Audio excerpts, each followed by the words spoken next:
The Detroit Pistons Western road trip has officially ended, and it went way better than any of us could have ever predicted. I want to talk about what we saw on this Western road trip in today's episode of the Locked On Pistons podcast. You are Locked On Pistons, your daily Detroit Pistons podcast. Part of the Locked On Podcast Network. Your team every day.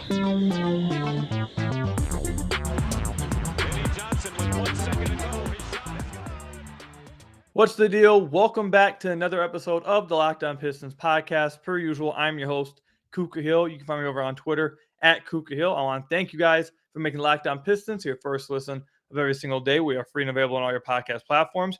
If you haven't already, head to the YouTube channel at Locked On Pistons, hit that subscribe button, or leave us a 5-star review on whatever podcast platform you are listening to this on. And today's episode is brought to you by BetOnline. BetOnline has you covered this season with more props, odds, and lines than ever before. BetOnline, where the game starts. So before we get into the episode of the nitty and gritty, just gotta say, one, I hope you guys enjoyed your Thanksgiving. That's first off. Two, we did not get an episode on Friday because Thursday was Thanksgiving, and I was stuffed. I was just, I was so sick because of how much I ate Thursday. There was no way I was going to be able to record. I'm sure a lot of you guys felt the exact same way. Felt pretty sick. So that's why we didn't get an episode Friday. That's second. Thirdly, I'm going to the game today on Sunday against the Cleveland Cavaliers. So if you guys are there, you guys want to reach out, you guys want to meet up, let me know. That's thirdly. And four, the Pistons, man, they played really well the past week, man. Let's get into it. So before this road trip took off, also, there's just so much I want to talk about in today's episode. So much. I don't even know how I'm going to cram it all into here. There's so much stuff that's happened. But I want to start off with the Western road trip, obviously. They played way better than any of us could have possibly predicted. Before they went on the road trip, you guys remember we recorded a podcast. And I said, look, you're without Cade Cunningham. You're without Isaiah Stewart. You're without Saddiq Bey now, too. Let's go ahead and look ahead at the schedule. And the next 6 games was an absolute gauntlet.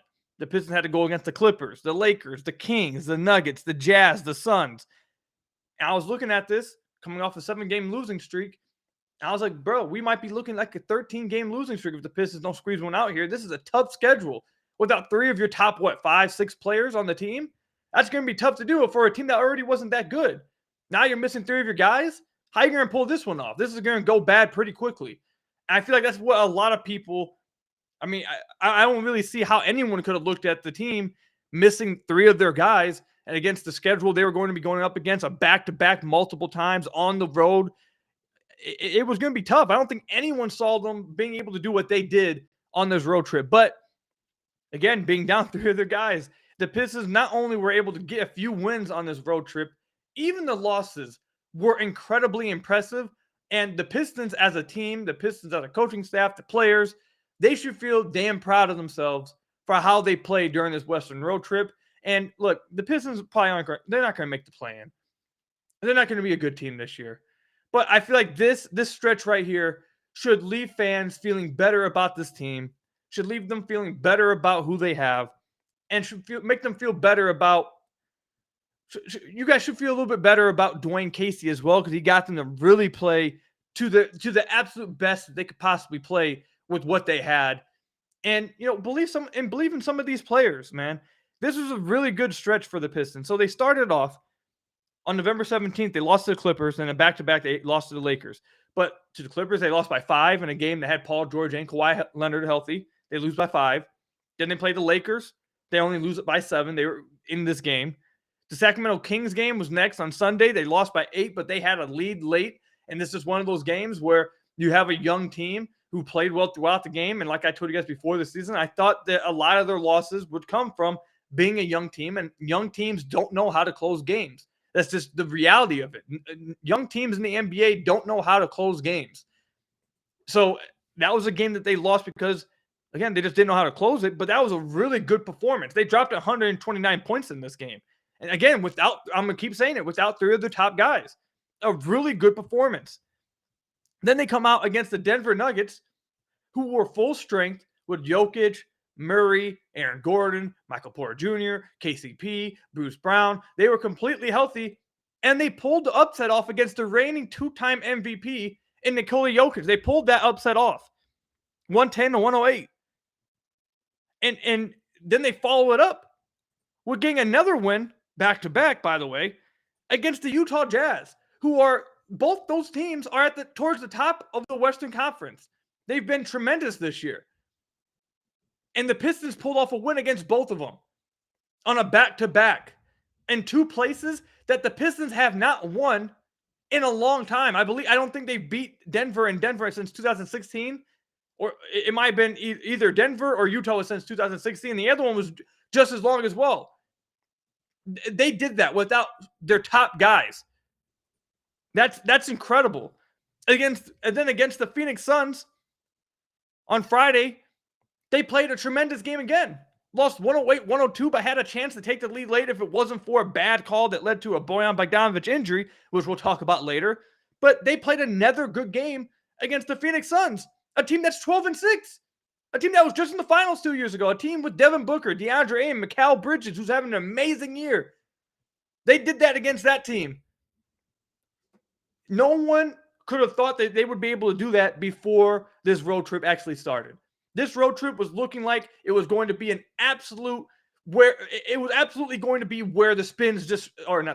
wheels went spinning off.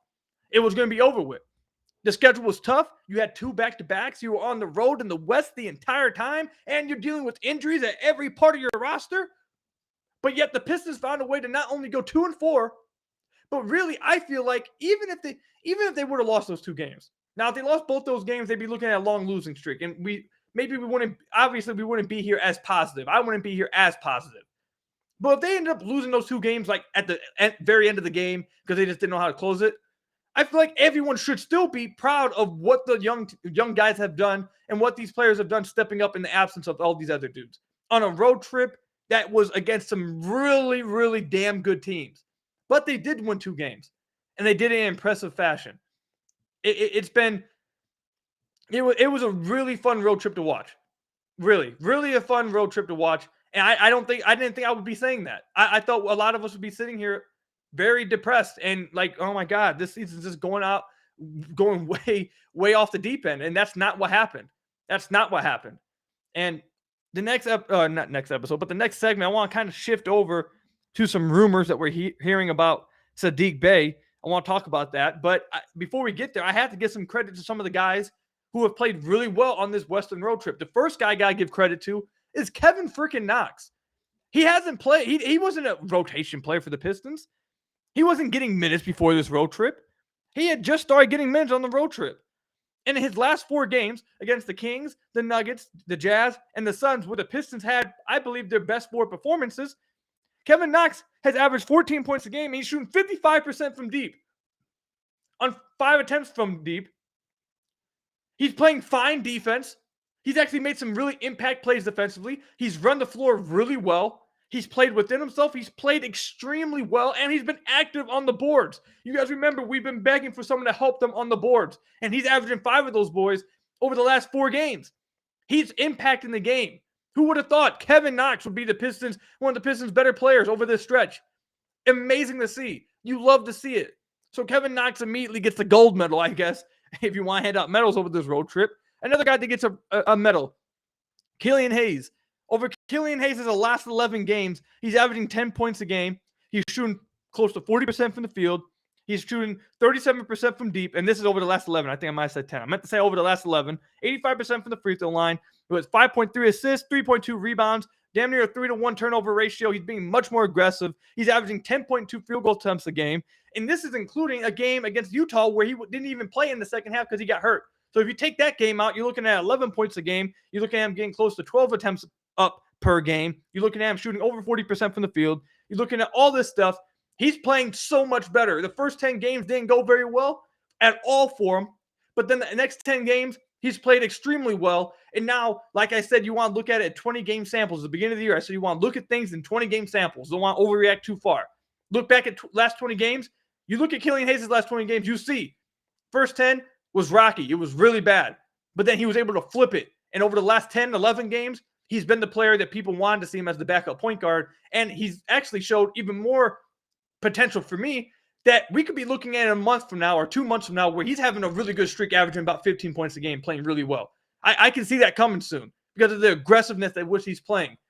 Kevin Knox, Killian Hayes, heck, Alec Burks playing. I know he's not a young guy, but Alec Burks, Hamidou Diallo, who I've been extremely critical of on this podcast. He has played really well over the last few games. They've run some actions for him, cutting off the baseline last game that I was incredibly impressed with. He's been active on the boards.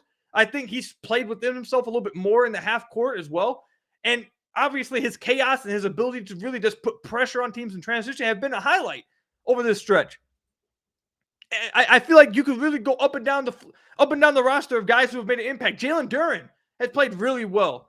Jane Ivey, even though he missed last game and he did have a few games where he was a little off, he's been aggressive. He's playing well. Isaiah Livers is starting to find his shot as well over this stretch.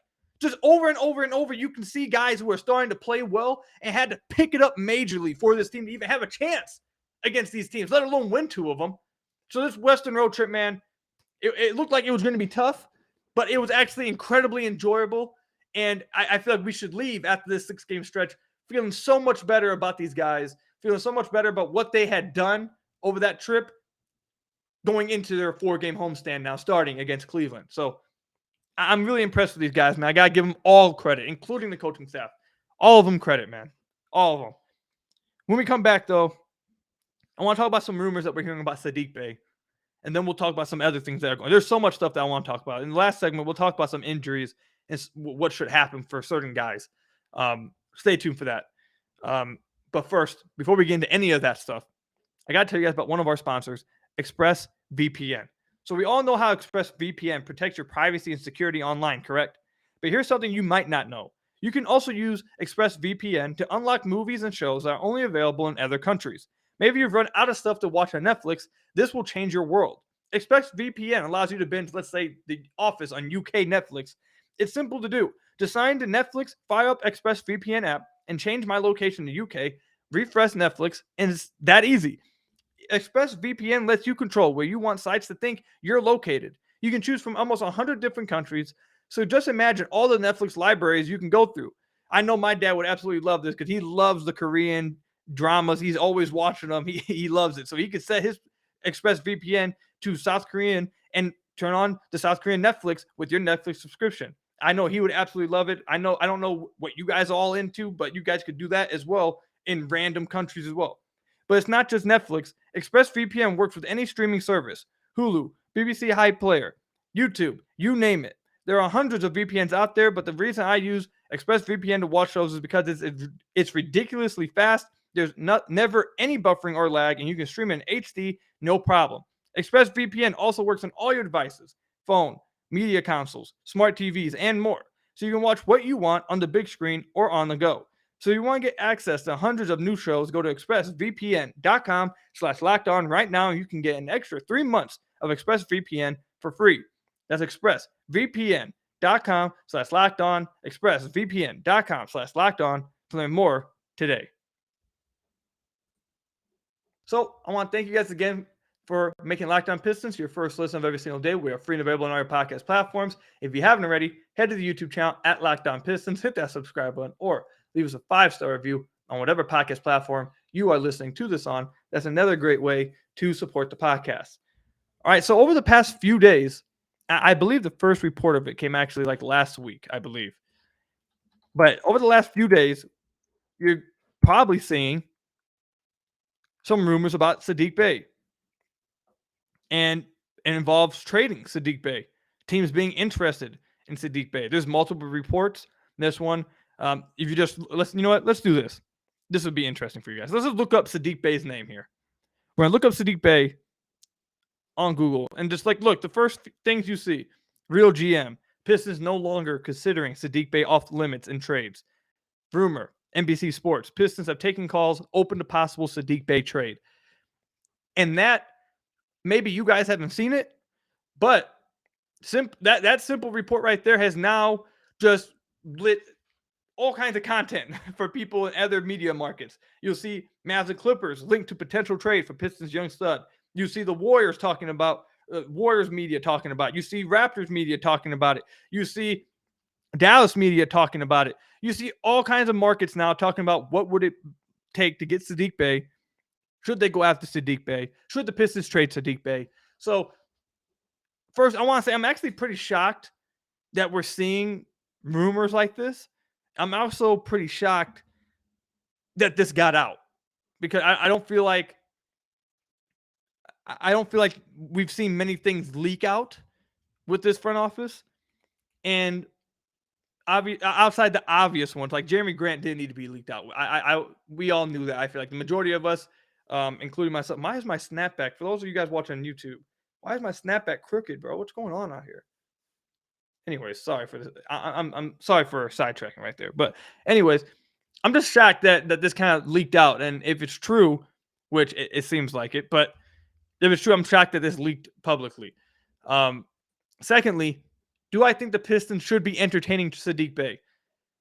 I think exactly what the report says, that they're open to possible Saddiq Bey and they will take calls. I think that should be true. I think they should be doing that. I don't think he should be off the table. I don't think he should be untouchable. I don't think there's anybody on this team outside of Cade Cunningham that should be untouchable. I think Cade's the only person who should be untouchable on this team. Everybody has a price. Everyone. I know you guys are going to go quickly to the YouTube comments. You guys are going to go quickly to the Twitter. You guys are going to go quickly to however way you guys all message me.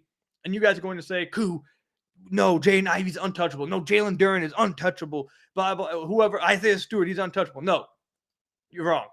There is no player on the Pistons that does not have a price that would be willing to trade for him. Now, some of them may be way higher than others, and some players may be a high enough asking price where no team would ever even reach it.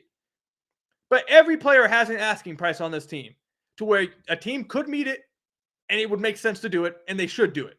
Everyone, besides Cade Cunningham, I feel like. Cade's the only untouchable one. So in that case, yes, they should be entertaining calls, I guess. They should be open trade calls. Do I think they will trade him? And do I think they should trade him? No. I don't think they should trade Saddiq Bey, at least right now.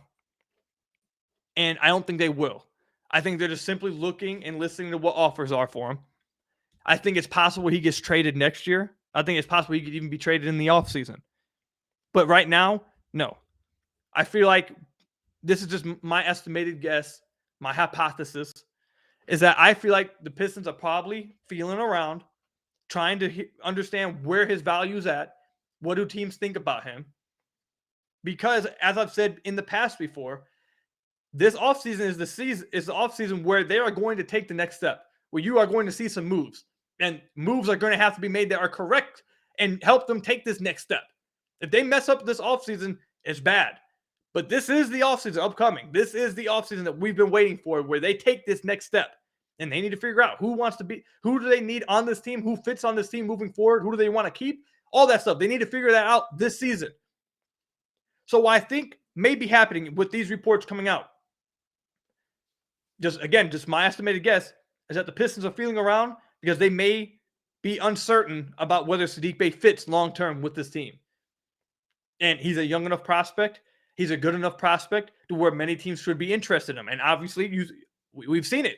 Already a bunch of rumors that a bunch of teams have been talking about being linked to Saddiq Bey. So he's young enough in that, and teams are going to want him, basically.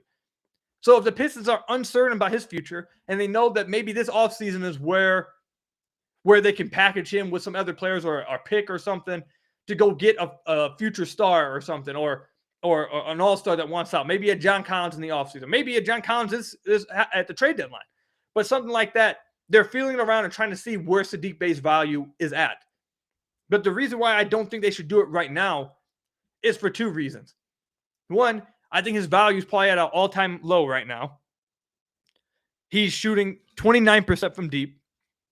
After his rookie season of shooting 38% from deep, over the last two seasons, Saddiq is shooting 34% from deep last year, and now 29% from deep this year.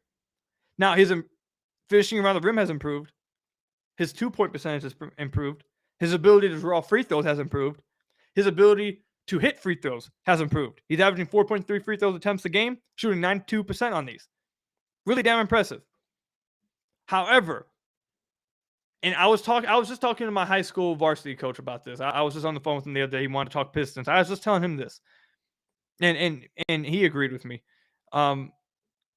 We were talking about what players fit with the team moving forward. What does this team look like next year, 2 years down the line, 3 years down the line, etc. And I feel like what a lot of Pistons fans fail to understand, and just fans of home teams, of their home team in general, fail to understand, is that the NBA, and this segment is going a little bit longer, but the NBA is about specialists.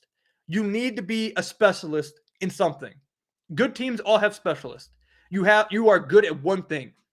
You need to be able to do something special that you can hang your hat on. They need those guys. And in the NBA right now, the majority of what you're seeing are big wings that can play defense and switch. If you're not a big wing who can play defense and switch on that side, you need to be a wing who can spread the floor, space the floor consistently, be a legitimate spacer. You need to be one of those. If you're not that, and you're not a defender, if you're bad at defense, and you're not spacing the floor, you now fall into this in-between area where unless everything else you're doing is at an elite level, you're an awkward fit. If you're like DeMar DeRozan, let's say that, and DeMar DeRozan is exceptional at playmaking too. He's an exceptional shot maker, etc., etc. But I'm just he's like the best version I can think of. But he's not very good defensively, and he's not a good three-point shooter. But everything else he does is at such an elite level that all that stuff doesn't matter. He can be your 1 or 2. But as your 4th or 5th guy, you need a guy who's a specialist. You need a spacer, or if you're not that, you need to be a guy who can switch 1 through 4, 1 through 5 on the wing spot. And if you can't do either of those, your fit's a little awkward in the starting lineup, or especially when you have 2 guys with the ball in their hands. So the reason why I don't want to trade Saddiq right now is because I believe for that reason, that's why the Pistons are uncertain right now, and his value is at all-time low. And secondly, I think that spot, though, while I don't think it has a spot in the starting lineup for the Pistons, I do think there's a spot for that as a 6-man.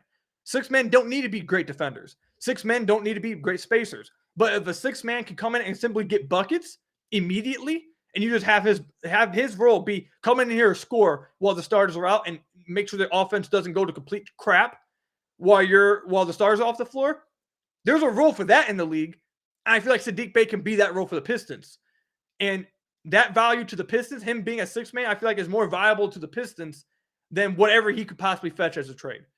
I don't think whatever they get for him in a trade would be more valuable than that role that he could fill for the Pistons. So I think they should at least test it out, wait for him to get back and play this whole year out, see how he plays in that role.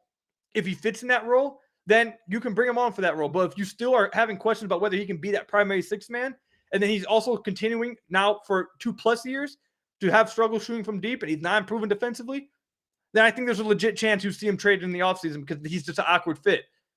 It's tough. So that segment went for a really long time, but I think it deserved it.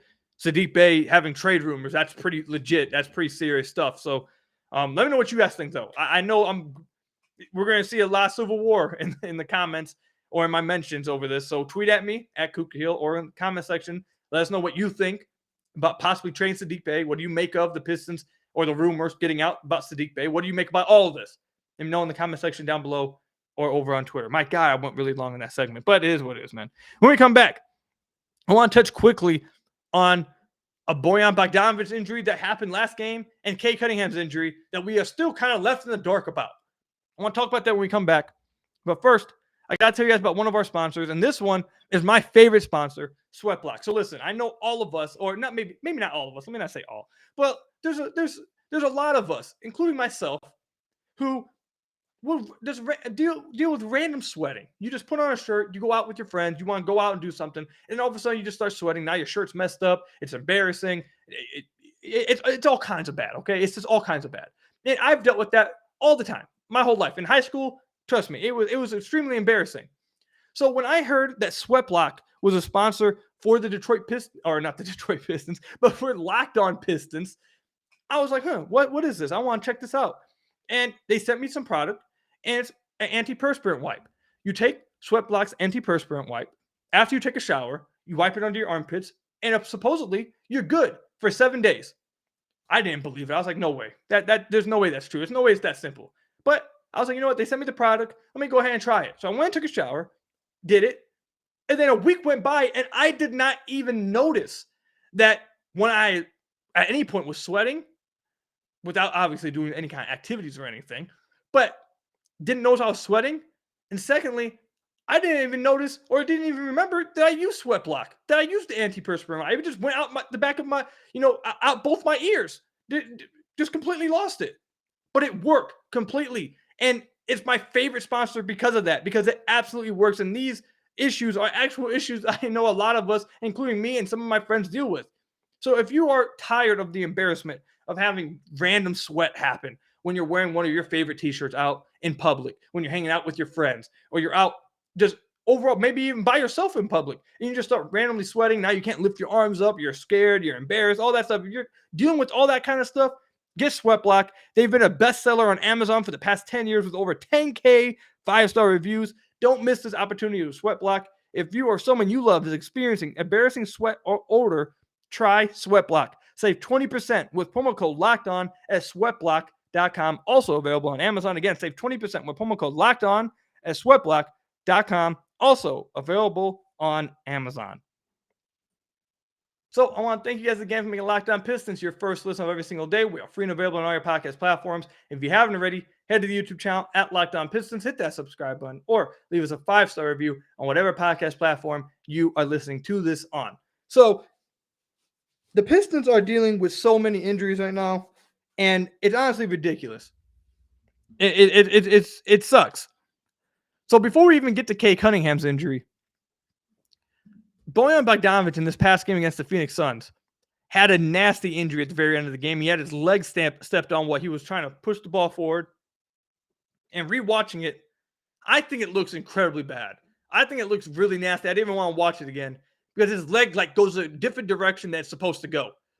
And as soon as it happened, he was on the floor screaming in pain, and Pistons trainers came sprinting onto the floor to help him. He couldn't put any weight on it. He was able to limp off to the bench with the help of the trainers. And we really haven't heard anything since. And that part right there is a little annoying. But nonetheless, Bojan is hurt. I don't know how legit the injury is. I don't know how serious it is. I know, again, just watching it, it looked pretty serious.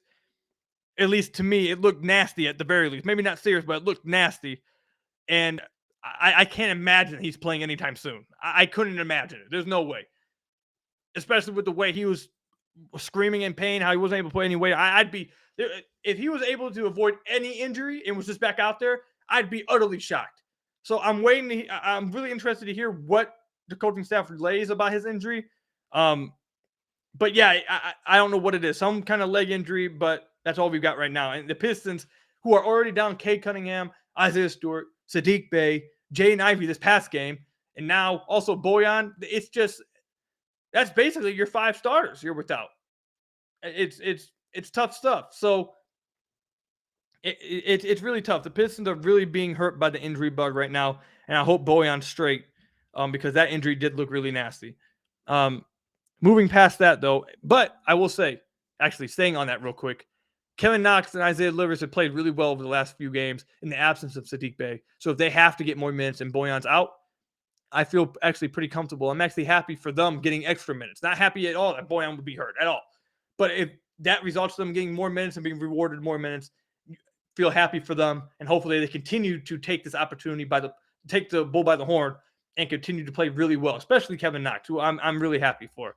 So if Bojan doesn't miss extended time, hopefully those guys step up and play really well like they've been doing. Moving on, though, I want to talk about Cade Cunningham's injury for just a second, and then we can wrap up the podcast. And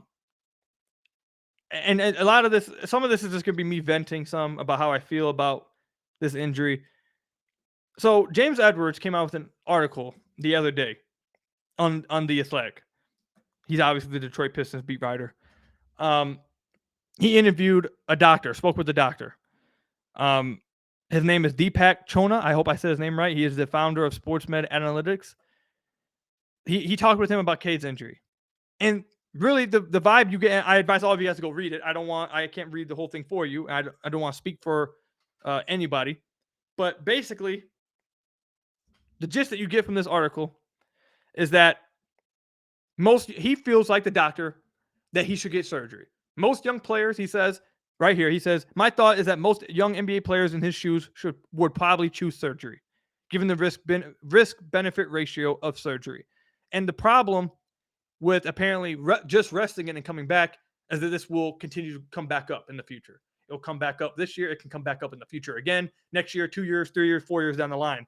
If you get surgery, yes, that probably wipes his wipes his season away, but it really decreases the chances that this is going to pop up again. So he says he believes that young players in his shoes he believes would probably take the surgery route. However, we haven't heard anything about Cade's injury, and this is where I'm going to vent a little bit. I've also heard that the Pistons are encouraging him to get surgery. They believe that would be the right thing to do. He should get the surgery, because if this is something that can come back up in the future, there's no need to rush your way back for this season. That's not going to be a competitive season. Yes, the Victor Wembanyama stuff is all cool. That's a cherry on top as well. But just talking about Cade, there's no reason he should be coming back this year if this is an injury that can come back up if he just rested. If he can get surgery and it's no longer an issue moving forward, and he just happens to lose this year, then so be it. But you got the health of your long-term franchise player. You don't have to worry about this again. So he should get the surgery. That's my opinion. What I want to vent about is the fact we just have been left in the dark really about this. And maybe they don't have any extra information to give us. Maybe they don't. But we haven't really been told anything about this injury. I don't even know if we were... I know that Shams, I believe, tweeted out that he had a stress fracture in his shin.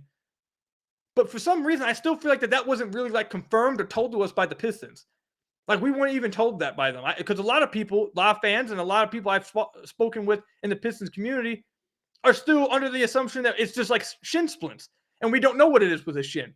So it's been communicated terribly, that part.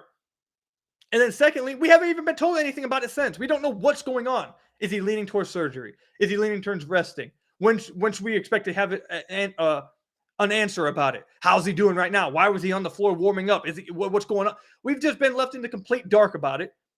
And that's something with this medical staff over the past few years has been a reoccurring theme. We get mixed messages.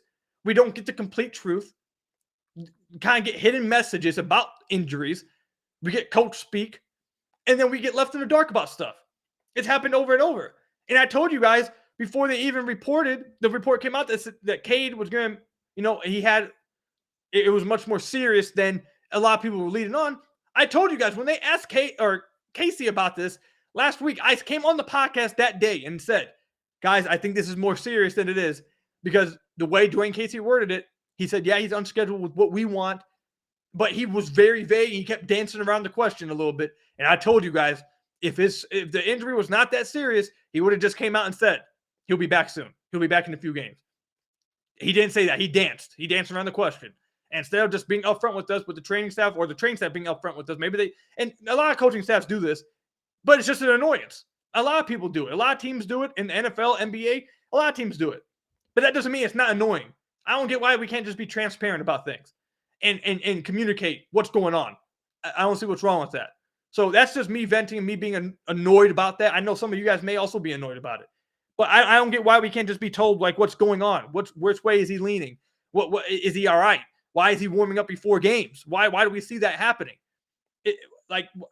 What is his actual injury? Is he in again? Because a lot of people either people didn't see the Shams report, or I believe I remember it. It wasn't even really confirmed by Pistons media or the Pistons head coaching staff or the training staff that it is indeed a stress fracture. I believe a lot of people just like I said, believe it's just shin splints. So it is what it is, man. I just feel like I just wish this team was more transparent about injuries and we're open about injuries, and we're communicated with the fan base, let people know what was going on. That's just my quick vent about that. But at the end, I do think he should get surgery. Forget this season. We need your long-term health. And I don't want this popping up back again at the beginning of next year. Now it's 2 straight years with lower body injuries for Cade that started off his season. And this shin injury, I'm hearing from some of you guys, said you guys remember him having ice pack on his shin last year. And Dwayne Casey even said he was dealing with this in training camp earlier this year, preseason. He's been dealing with this for a minute. It keeps coming back up. So the fact that it keeps coming back up, I don't see how you don't get surgery. I don't think it'd be smart to not get surgery, but that's just my opinion.